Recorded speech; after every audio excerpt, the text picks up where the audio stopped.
päikese aastase kiirguse mõõtmine.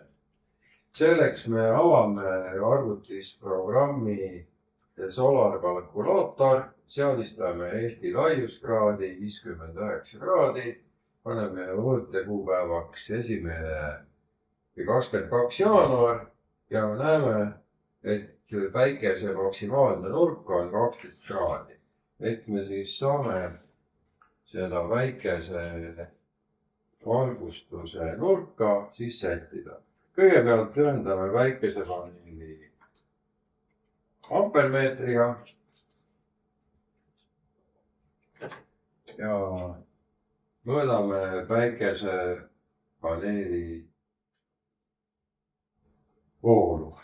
Paneme lambi täisvõimsusele tööle ja kui meil on nurk on praegu 0, suurendame 10 kraadi võrra.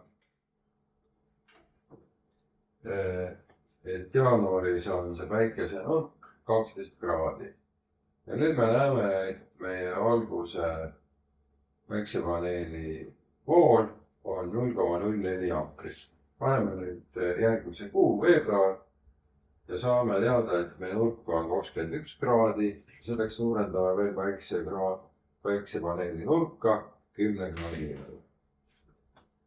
Ja päikesepaneeli vool suurenes 0,09 amprit. Nüüd võtame järgmise kuu märts ja näeme, et päikesepaneeli nurk on 32 kraadi. Päikese nurk on 32 kraadi. Selleks suurendame jälle 10 kraadi võrra päikese nurka ja näeme, et voolu tulemuseks tuli 0,13 amprit. Aprillis on maksimaalne kõrgus 43 kraadi. Et saame veel tõsta 10 kraadi võrra. Ja päikesepaneeli vooluks tuli 0,17 amprit. Siis maikuus on päikese nurk 51 kraadi. Tõstame veel 10 kraadi võrra. Ja päikesepaneeli ühisvooluks on 0,21 amprit. Juunis on päikesepaneeli nurk 54 kraadi, mis põhimõtteliselt on sama, mis maikuus.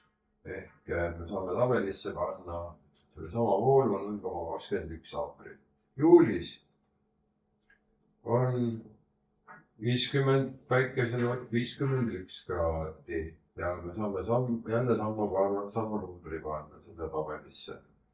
Augustis on päikese nurk 0,43 kraadi. Ehk me peame vähendama paneeli nurka 10 kraadi võrra.